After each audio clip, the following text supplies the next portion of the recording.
Sebagaimana kita ketahui, para kiai merupakan sosok yang dekat dengan Allah Subhanahu wa Ta'ala, sehingga diberikan keistimewaan olehnya. Di Pulau Jawa sendiri, banyak kiai yang memiliki kesaktian, namun disembunyikan karena untuk menghindari riya. Kiai yang mengasuh para santri itu tak hanya pandai di bidang ilmu agama Islam, seperti ilmu hadis, fikih, tafsir dan lainnya. Namun mereka juga memiliki ilmu kesaktian yang kadang tidak bisa dinalar oleh pikiran. Dan berikut ini adalah 5 kiai sakti yang ada di Pulau Jawa. 1.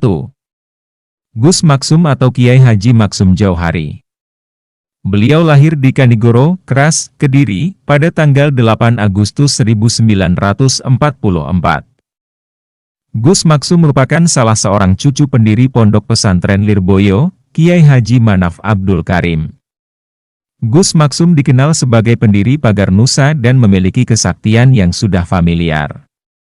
Beliau merupakan salah satu kiai paling sakti di Pulau Jawa. Beliau dikenal sebagai pendekar karena keahliannya dalam seni bela diri. Gus Maksum juga merupakan pengasuh Pondok Pesantren Lirboyo, Kediri, Jawa Timur. Ketika masih muda, beliau sering mengembara untuk mencari ilmu pencaksilat sehingga menjadi sosok yang disegani. Penampilan Gus Maksum juga luar biasa, yakni berambut panjang, bersarung setinggi lutut dan selalu memakai sandal bakyak. Bahkan, beliau juga dikenal tidak makan nasi sehingga kesaktiannya semakin luar biasa. Di kalangan masyarakat umum, Gus Maksum dikenal sakti mandaraguna. Rambutnya tak mempan dipotong. Konon hanya ibundanya yang bisa mencukur rambut Gus Maksum. Mulutnya bisa menyemburkan api, punya kekuatan tenaga dalam luar biasa dan mampu mengangkat beban seberat apapun. Mampu menaklukkan jin, kebal senjata tajam, tak mempan disantet, dan lain-lain. 2. Kiai Abbas Buntet.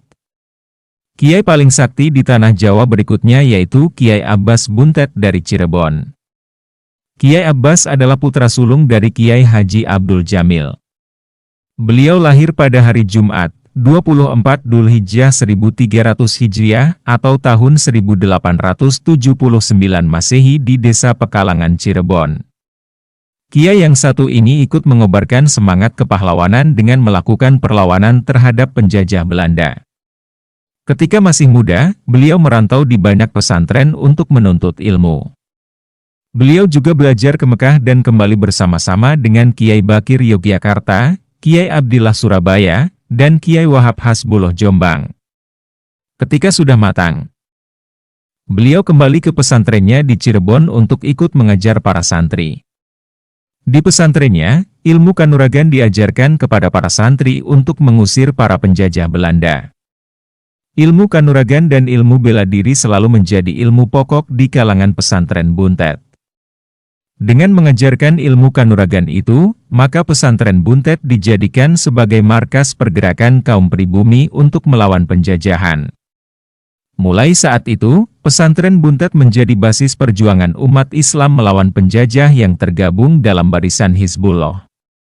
Bahkan pada peristiwa 10 November 1945 di Surabaya, beliau ditunjuk oleh Hadratus Syekh Kiai Haji Hashim Asy'ari sebagai Komandan Perang Laskar Hizbullah. Dengan karomahnya, Kiai Abbas dapat meruntuhkan pesawat terbang tentara sekutu hanya dengan mengarahkan tongkatnya ke pesawat terbang.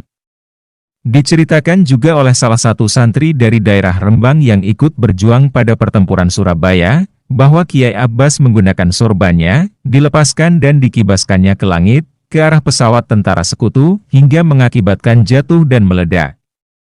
Di cerita yang lain, beliau banyak menjatuhkan pesawat musuh hanya dengan biji tasbih yang dilemparkan ke arah pesawat-pesawat tempur. 3. Kiai Amin Sepuh.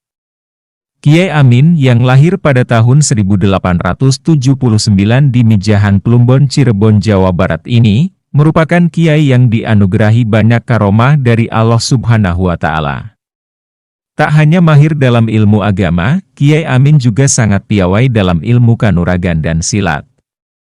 Beliau belajar dari ayahnya sendiri yaitu Kiai Irsyad. Konon Kiai Amin termasuk Ahlul Bait, dari silsilah Syekh Syarif Hidayatullah, Sunan Gunung Jati.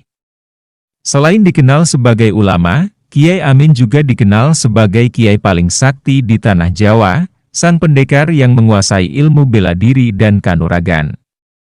Ada kisah di kalangan warga Ciwaringin, dalam pertempuran 10 November 1945 di Surabaya.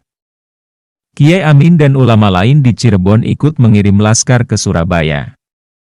Bahkan Kiai Amin sendiri ikut berangkat serta turut mengusahakan pendanaan untuk biaya keberangkatan. Dalam perang di Surabaya itu, beliau tidak mempan senjata maupun peluru saat bertempur. Bahkan Kiai Amin juga dikabarkan tidak mati meskipun dilempari bom sebanyak 8 kali.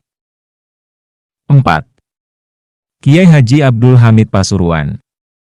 Kiai Hamid merupakan salah satu ulama yang berasal dari Pasuruan dan memiliki karomah luar biasa. Kiai Haji Abdul Hamid atau lebih dikenal Mbah Hamid, yang terkenal memiliki banyak karomah ini, lahir pada tahun 1333 Hijriah, bertepatan dengan 22 November 1914, di Desa Sumbergirang, Lasem, Rembang, Jawa Tengah. Sejak kecil, Mbah Hamid diyakini menunjukkan tanda-tanda sebagai wali atau kekasih Allah, karena memiliki banyak karomah atau kelebihan yang sulit dijangkau akal. Ketika remaja, tepatnya sewaktu pergi haji bersama sang kakek, konon beliau bertemu dengan Rasulullah Shallallahu Alaihi Wasallam. Pertemuan itu semacam menjadi legitimasi kewalian Mbah Hamid. Suatu hari, Mbah Hamid diajak untuk bergabung salah satu partai oleh pemerintah. Dia diminta untuk menandatangani kesepakatan di atas kertas. Namun ketika hendak tanda tangan, tinta pulpen yang dipakai macet. Sehingga diganti dengan pulpen lain, namun tetap tidak mengeluarkan tinta. Hal ini menandakan Kiai Hamid tidak setuju masuk partai politik.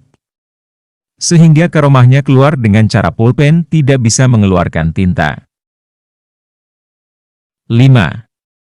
Gus Dur. Gus Dur atau Kiai Haji Abdurrahman Wahid, merupakan cucu dari Hadratus Syekh Kiai Haji Hashim Asy'ari, pendiri Nahdlatul Ulama. Kiai yang lahir di Jombang, Jawa Timur pada tanggal 7 September 1940 ini, juga dikenal sakti dan banyak karomahnya. Beliau lahir dengan nama Abdurrahman Ad-Dahil yang berarti sang penakluk. Karena kata Ad-Dahil tidak cukup dikenal, maka diganti dengan nama Wahid, yang kemudian lebih dikenal dengan Gus Dur. Gus Dur merupakan Kiai NU tersohor di Nusantara ini, bahkan sampai ke luar negeri sebagai salah satu Kiai paling sakti di tanah Jawa. Gus Dur disebut-sebut memiliki karomah, salah satunya diceritakan oleh Hoirul, sopir pribadi Gus Dur, ketika ia sedang berada di Majenang Cilacap mengantar Gus Dur dan beberapa orang anggota rombongan. Yang mana rombongan tersebut menggunakan 2 mobil. Saat pukul 12 siang, Gus Dur mengajak pulang karena ada tamu yang hendak ditemuinya pukul 1 siang. Sopir itu ngebut. Namun tak yakin segera sampai di Ciganjur, dan diperkirakan tiba pukul 4 sore, karena cukup jauh. Yakni harus melewati kawasan puncak dengan jalan yang berliku-liku dan naik turun apalagi saat itu belum ada tol Cipularang. Namun, mobil itu tiba di rumah Gus Dur dalam waktu yang cukup singkat, yakni tiba pada pukul 1:12.